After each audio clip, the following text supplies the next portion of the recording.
obboleessa kiyya obboleettiiti ati takka qorumsa mana barnootaa quftee fuutee yookiin heerumtee hiitee jaalalleen jaalattu siganee yookiin sigante haadha abbaa obboleeyyan yookaan namni akkaan jaalattu du'aan of biraa dhabdee haqa kee dhabdee cubbuudhaan yakkamtee beektaa jireenyi baqaa siifachiisee waan gootu wallaaltee jireenyi hundi zeerootti si harkaa deebi'ee takka akka malee gadditee rakkattee jireenya kanarraa abdii murattee du'aa hawwitee beektaa.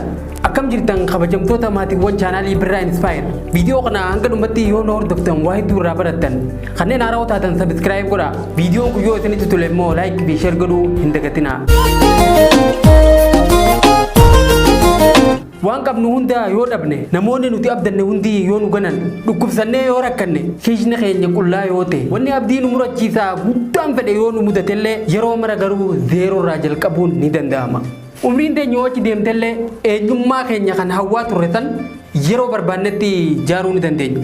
Wanni nurraa eegamu murannoo nuti jijjiiramuuf qabnu ofitti amantummaa fi obsa qabaachuu qofa. Xiyyeeffachuu kan qabnu rakkoo san irratti osoo hin taane yookaan waa'ee rakkoo sanii odeessaa ooluu osoo hin tahin yaada bu'uuraa rakkoo san hiikuudhaaf nu gargaaru burqisiisuu irratti xiyyeeffatamuu qabna.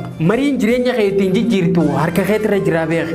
Namoota biraatii fi yeroo biraa hin eegin yeroon dabarte jetteetis hin dhaabbatin yeroon ta'e ammumaan tana jireenya kee kan dhumee fi kan dhaabbatee sitti fakkaatullee yoo ati jabaattee numaatu ani amman abdii qabaa'u jettee zeeroo irraa kaatee dhaabbatuuf yoo hamilee qabaatte gaafa san ati aduu guyyaan sitti dukkanooyitee turte san tadeebitee siif baatu arguu eegalta. Mataa kee jireenya duwwaa keessa turte san keessaa baaftee lammada abdii jireenya ajaa'ibaa jiraachuutiin keessa kee guutama. Gaafa san ati bakka duraan muramtee itti darbamte keessaa bayyanattee mataa ol qabattee mul'atu eegalta. Haduraa caalaa lafarra saartee biqiluu jalqabda. Duraanis damee deettu murame malee hiddi kee kan bishaanii fi biyyeedhaan wal qunnamsiisee muramne haareetti lammada dastee bal'achuu dandeessa. Shurufkaa guddinaatiin dabaalamtee daraarta. Baala magariisa ija namatti tolanii fi dameelee dhedheertuu gaaddisa namaaf ta'an baasuuf jirta.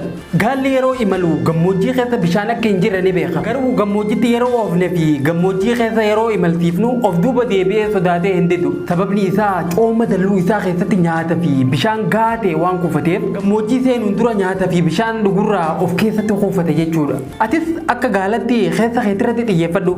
Oowwi gammoojjii, gubiinsi aduu gammoojjii, cirrachi gammoojjitii fi dheerinni imala gammoojjii namoota biraa abdii yeroo kutachiisu ati garuu injifannoo fi isaan kakaatu akkuma gaalaa sanitti keessa isaanii cooma injifannoo abdii fi jaalalaa kan hin nyaadhamin akka jiru itti hime.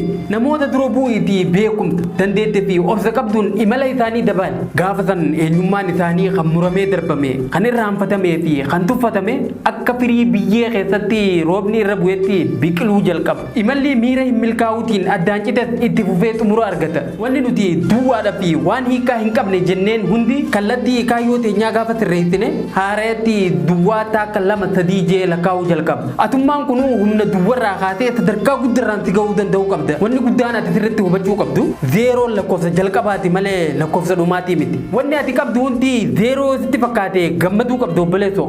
Ati jalqaba jireenyarra jirta malee dhumarraa miti jechuudha. Qabeenyi gammachuu fi beekamtiin ati qabdu hundi zeeroorraa takka jee gara lakkoofsa infiniitii yookiin dhuma hin qabnetti ol guddataa deeme waan ta'eef. Mee seenaa nama zeeroorraa ka'ee arraan tana abbootii qabeenyaa gurguddoo addunyaa tanaa keessaa tokko ta'e haa isiniif himu. Lammii biyya chaayinaa kan ta'e hundeessaa fi abbaan qabeenyaa Alibaabaa Jaakmaan seenaa isaa yeroo nuuf himu akkas jaa.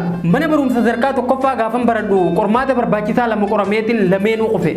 Gaafan elementarii baradhus yeroo sadiin kufe. Kolleejjii seenuuf hedduu fedhii qabaadhullee qormaata seensa kolleejjii yeroo lama fudhadhee lameenuu hin dabarre. Qabxiin ani qorumsa kana irratti fidellee waan ajaa'ibaa ture. Qabxii herreegaa 120 keessaa takka qofan argadhe. Kufiinsa kiyya itti fufee Harvard University akkan seenuuf yeroo 10 iyyata galfadhee na jalaa kufaate. Akkuma ta'etti kolleejjii tokkorraa eebbifamee ergan bahee booda hojii qaxaramuuf hedduu waan hin barbaaduuf carraa hojii adda addaa 30 walitti dhaabee yaalee osoo hin milkaa'in hafe. KFC'n beeksisa hojii baasee ture. Anis gammadee kanaan akka milkaa'u yaadeetiin ture. Qormaata hedduu dabarree hojiidhaaf kan dhufne nama 24 ture. Qormaata dhumarratti namni 23 ni dabre.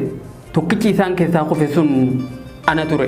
Namni akkana jechaa jiru kun nama yeroo ammaa qabeenyi isaa doolaara biliyoona 50 takka tuqaa 5 ol qabuudha. Tujjaara addunyaa guutuurra jiru keessaa sadarkaa 26 jira. Akka chaayinaatti sadarkaa 3 nama argamuudha. Zeeroon lakkoofsa jalqabaati malee kan dhumaatii miti siin jeetiin jira. Namni of dura utaaluuf deemu tokko duratti koof duuba deemeti achirraa fiigaa dhufee utaalaa bar kufiinsa kee kana akka carraa gaariitti itti fayyadamiiti of dura furgaye. Egaa kabajamtoota fi jaalatamtoota maatiiwwan birraan Inspire viidiyoon irraa kana fakkaatu. Viidiyoo kana fakkaatu kabiraa qabadhee hangana isin dhiyaadhuuf nagaan naaf tura.